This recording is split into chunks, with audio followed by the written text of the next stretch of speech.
Monaco is a mere mountainside sliver of 2 square kilometres. Its 36,000 people make it the most densely populated place in the world. The city-state's heady mix of glamour, chic and wealth is hard to resist for people with money. Demand for a piece of the action is high.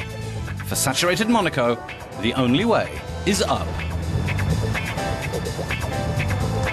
Planning vital expansion is a constant trade-off between demolishing period properties and forcing locals out and adding square meters. The Principality's biggest challenge is growing.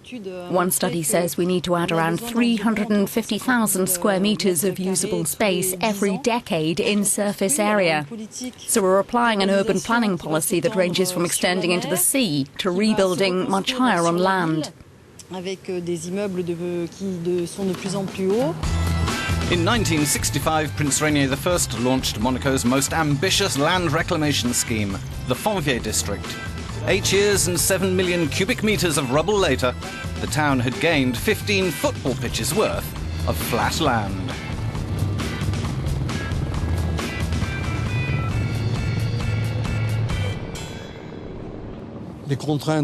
Monaco has enormous problems to overcome if it is to grow. When we build, we have to do unusual things underground and with coastal works. No country in the world has ever built what we will have to do in Monaco.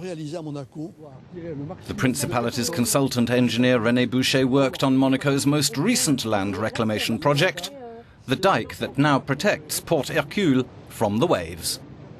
We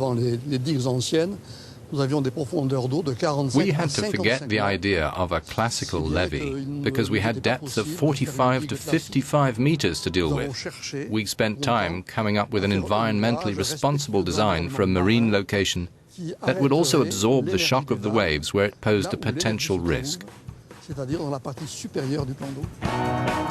A semi-submersible concrete dike made in Gibraltar was towed into Monaco in 2002. The visible part is only half the story. You have to descend 4 levels of car parks to find out how this part of Monaco is attached to the land. This is the impressive metallic articulation that fixes the dike to the land. It can rock with the waves, even in severe storms, and disperse their energy into the landmass. Monaco is not stopping here. A tender is out for a new extension. On land, it's all about height, not depth. Like Hong Kong, Monaco's learned to live with public lifts and escalators.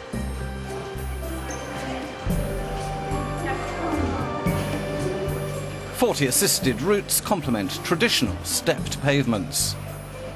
Architecture's so central to life, there's even an expression. France begins where the buildings stop. And in the 21st century, architects are once again looking to go higher. When the Odeon Tower project is completed, its 170-meter height will make it one of Europe's tallest buildings. Designed by a local architect, delivery of its units begins next summer. The tower marks an architectural turning point because we're going back to the high-rise buildings that the Principality abandoned 20 years ago, but applying contemporary styles.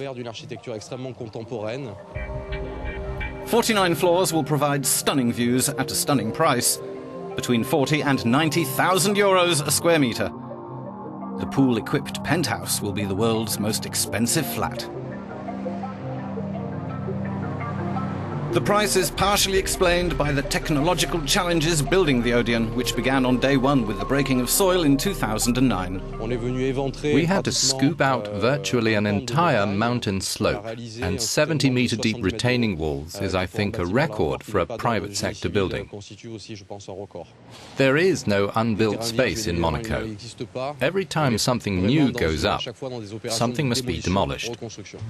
This perpetual renewal raises the question of how to preserve Monaco's heritage. New properties may be cutting-edge environmentally, but there's nostalgia for what's been sacrificed too.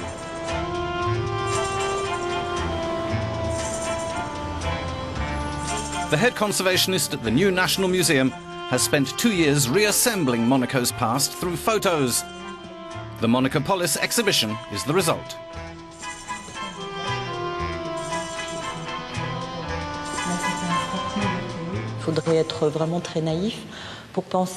You'd have to be very naive if you thought you could preserve Monaco's buildings eternally. A space is at a premium and we need more.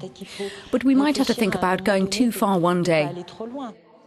By building too high, we might hide the mountain. And it's Monaco's mountain-sea location that makes it so beautiful, so desirable.